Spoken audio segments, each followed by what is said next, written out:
My name is Clara, and the story I'm about to tell you begins 2 years after I married Ethan. Our love story was like a fairy tale.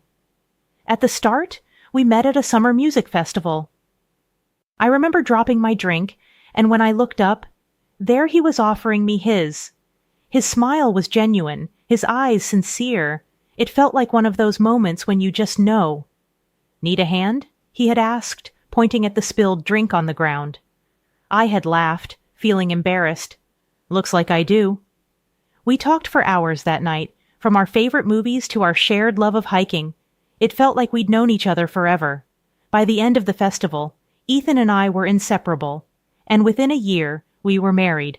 However, life has a way of bringing challenges. For us, that challenge came in the form of Ethan's family, particularly his mother, Mrs. Mason, and his sister, Ela. I moved into the family home after the wedding. It was Ethan's idea. He said it would help us save for our own place. I was hesitant, but eventually agreed. At first, Mrs. Mason seemed welcoming, but as days turned into weeks, her true nature began to show. Every decision I made, whether it was about the house, Ethan, or even the smallest things like what to cook, was met with criticism.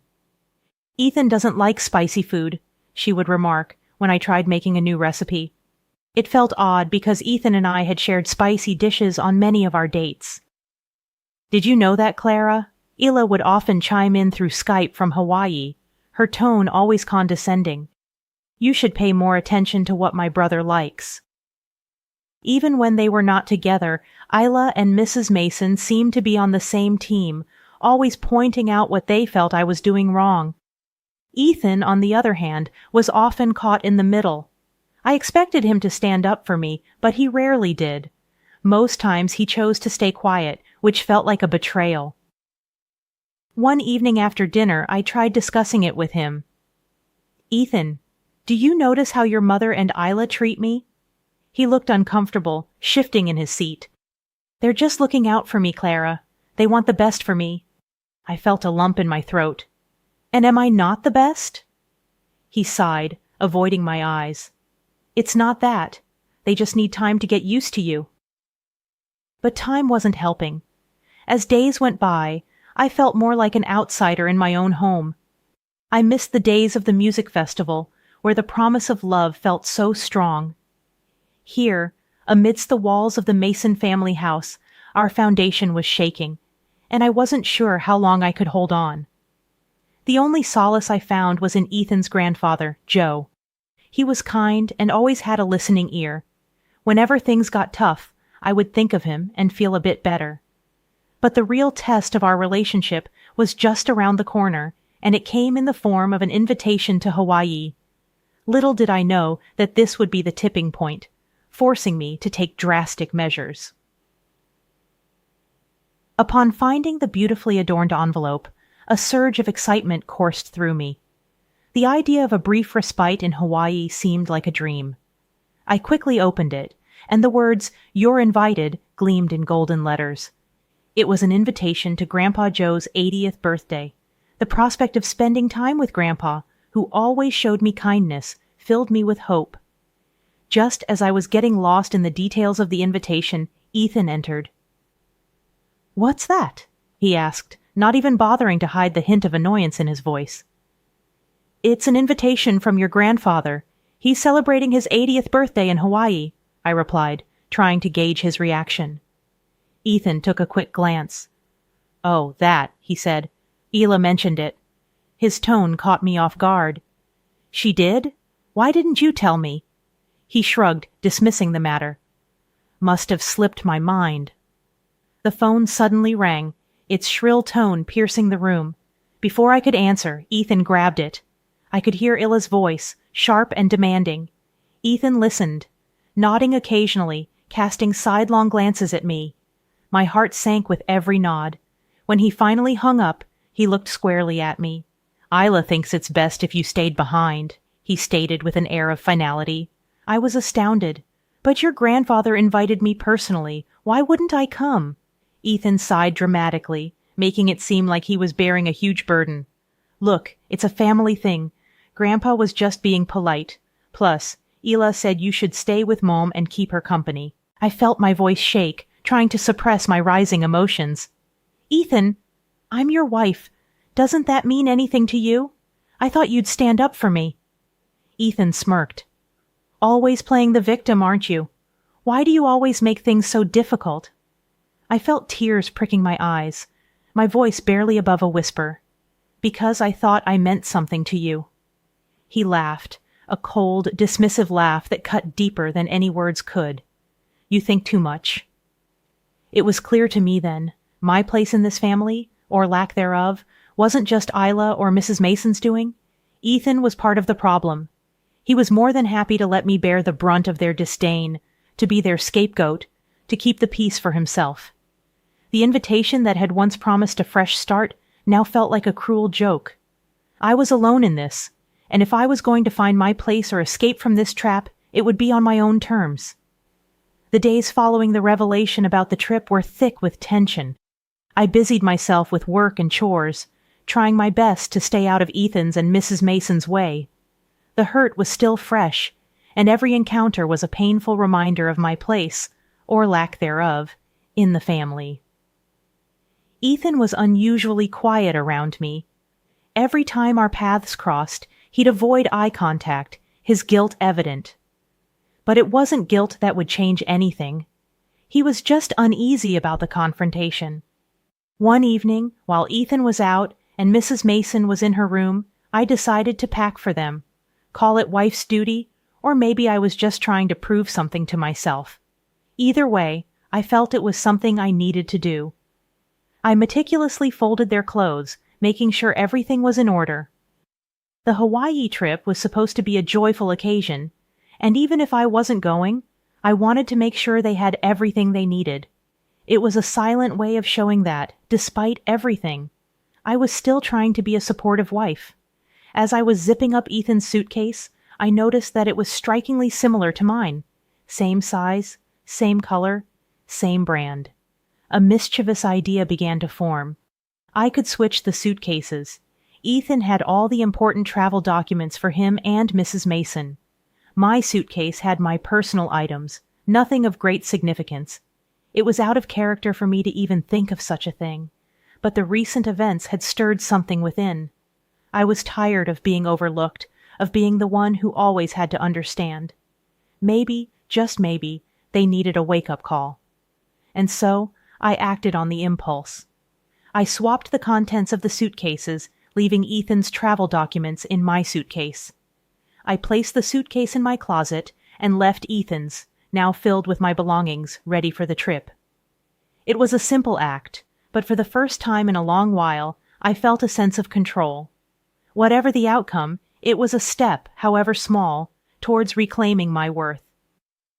The next days would certainly be eventful. The morning sun streamed through the bedroom window, casting a soft golden hue across the room. I stretched, feeling surprisingly refreshed despite the weight of the recent events. As I sat on the bed, the reality of the suitcase switch began to sink in. I had done something bold, something completely out of character, and it gave me an unfamiliar sense of empowerment. As I sipped my morning coffee, my thoughts shifted to what would come next.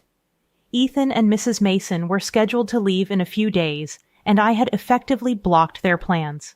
They would realize the switch at the airport, and the fallout would be significant. But was that enough? As these thoughts circled, my phone buzzed. It was Jessica, my close friend from university days. We had lost touch over the years, but our bond was one that time couldn't erode. "Hey, long time no chat. How have you been?" Jessica's message read. I hesitated for a moment before replying, "Hi, Jess. It's been a roller coaster. Can we talk?" Minutes later, my phone rang. "Clara, what's going on? You sound serious," Jessica said. I sighed deeply. "Ethan and his family, they've made things tough for me." Jessica listened patiently as I narrated the events leading up to the suitcase switch. When I finished, there was a pause before she finally spoke. "Wow, Clara, I don't even know what to say. But I'm glad you did something about it. You've always been too nice?" I chuckled. "Yeah, maybe too nice for my own good." Jessica continued. If you need a break, you should come over to my place. It's been ages since we caught up, and maybe some time away would do you good." The idea was appealing. "Are you sure? I wouldn't want to impose," I replied. "Nonsense. It'll be just like old times. Plus, I could use the company." A plan began to form in my mind. Not just a short-term plan to evade the immediate fallout of the suitcase switch, but a long-term one. A plan to take back control of my life. "Okay, Jess, I'll come, but I want to do more than just visit. I need a fresh start, away from all this mess." Jessica's voice was filled with enthusiasm. "Absolutely. Let's do it. We'll figure it out together." Over the next couple of days, I started preparing. Within the home office, I quickly secured my finances. Transferring funds and locking Ethan out of joint accounts was easier than I anticipated. The reality of it all made me feel empowered. No longer would I let Ethan or his family control any aspect of my life, including my finances. I packed my essential belongings, making sure to leave Ethan's and Mrs. Mason's things untouched. When everything was packed and set, I allowed myself a brief moment of reflection. I thought of the love Ethan and I once shared, the dreams we had built together. But as quickly as the memory surfaced, I shut them out. This was not the time to get emotional. Every step felt like a step towards freedom.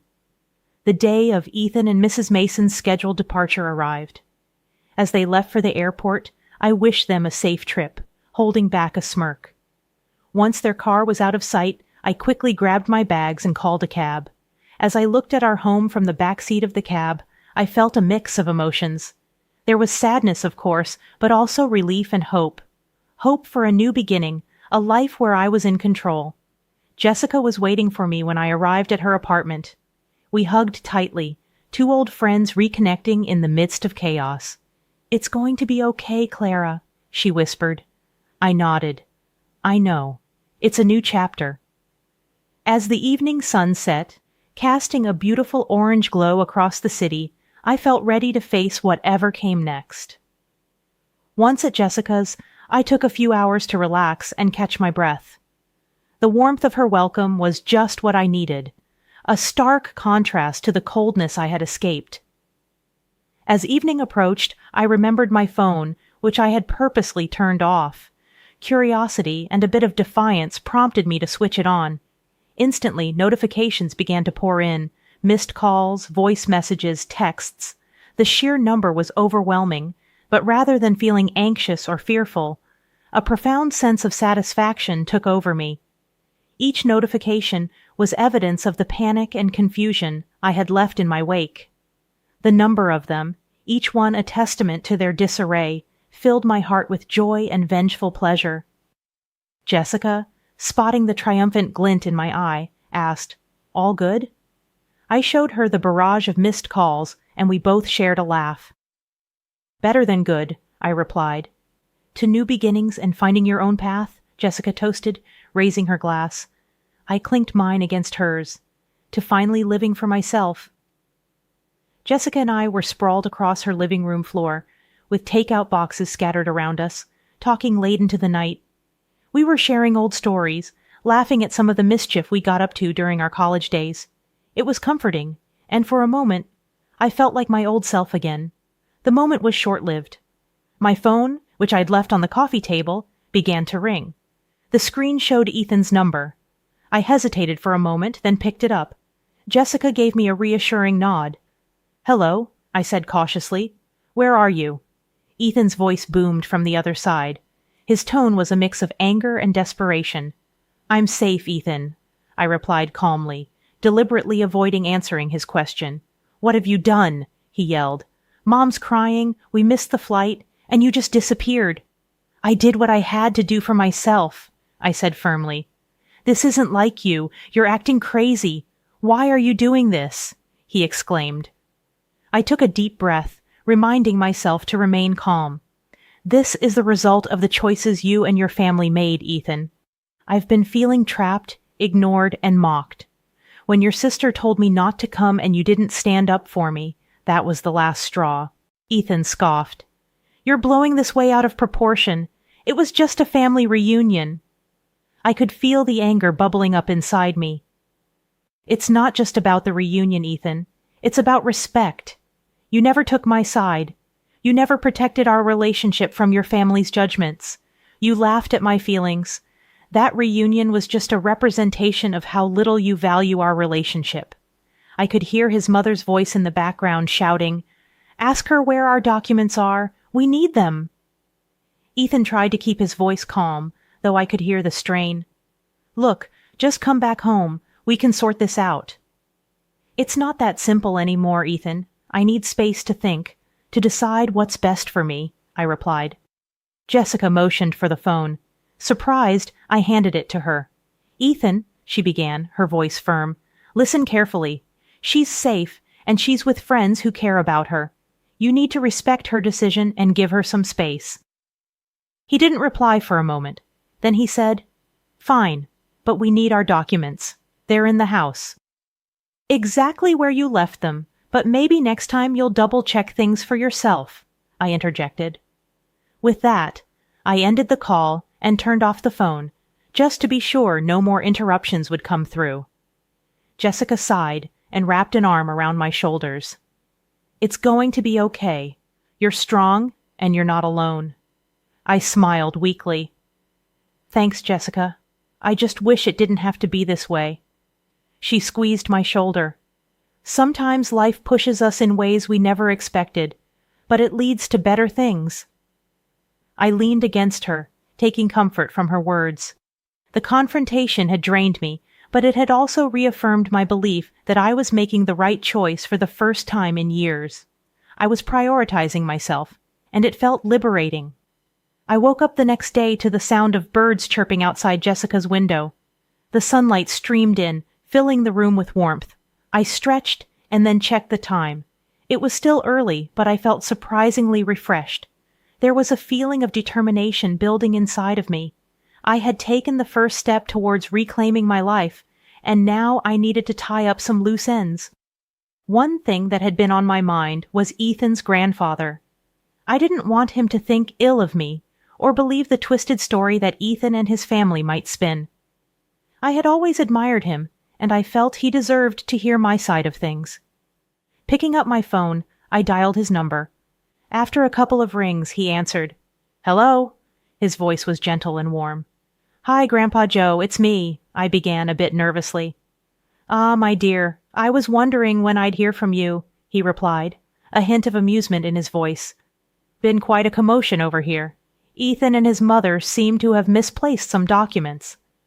I chuckled. Yes, there was a little mix-up. Grandpa Joe sighed. "I've heard bits and pieces of what happened. Ethan's not too pleased and, well, his mother is her usual self. But I want to hear it from you." Taking a deep breath, I recounted everything from the way Ethan's family had treated me, the incident with the reunion, and the decision I made afterward. Throughout my retelling, Grandpa Joe listened quietly. When I finished, he spoke. "You've been through a lot more than anyone should have to bear." "I just couldn't take it anymore, Grandpa Joe," I replied. "I love Ethan, but it felt like it was me against his whole family." He paused for a moment.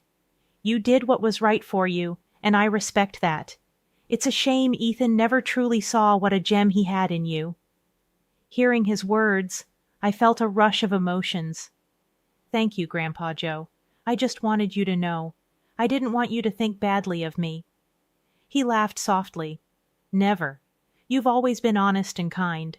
Sometimes you have to make tough decisions to protect yourself. I wish things had been different." "Life has a way of moving in mysterious directions," he replied. "But remember, each challenge you face only makes you stronger." We spoke for a bit longer, discussing his upcoming birthday plans and how he hoped I would visit him someday. Before we ended the call, he said, "You have my blessing, dear, whatever path you choose." Hanging up, I felt a weight lifted off my shoulders. With Grandpa Joe's understanding and support, I felt even more resolute in my decision. Whatever the future held, I was ready to face it head on. Life without Ethan and his toxic family was like a breath of fresh air. It was as if I had been underwater for so long that I had forgotten what it felt like to simply breathe. Every morning I woke up with a sense of purpose and joy. I no longer had to tiptoe around or constantly be on guard, dreading the next insult or confrontation. With each passing day, my self-worth grew. I started seeing a therapist who helped me understand that I deserved better. As weeks turned into months, my strength was evident, not just to me, but to those around me. Friends commented on how my eyes sparkled differently, and even acquaintances noticed the bounce in my step. But the most significant change was internal. No longer was I consumed by anger or the desire for revenge. Instead, a sense of peace settled in. I had reclaimed my life. Each day was an opportunity to rediscover who I truly was without the shackles of a demeaning relationship. One evening, as I was settling in with a book, my phone buzzed. I picked it up and saw a message from Grandpa Joe. "Stay strong," it read. "You're doing better than you know." Grandpa Joe had become an unlikely pillar of support during my transition. His decision to change his will was a statement, but his continued messages and calls were a testament to his belief in me. Despite our limited past interactions, he became someone I could confide in. He shared stories of his youth, his struggles, and how he overcame them. Each tale was a lesson, a beacon guiding me through my journey. Soon I embarked on new ventures. I took up classes, traveled to places I had always wanted to, and even started a small online business. With every achievement, no matter how small, my confidence surged. Grandpa Joe once told me, "Life has a way of balancing things out. You've seen the rough tides, now it's time for calm waters." And he was right. The past was behind me, and the future looked brighter than ever. The road ahead was filled with endless possibilities, and I was ready to embrace them all.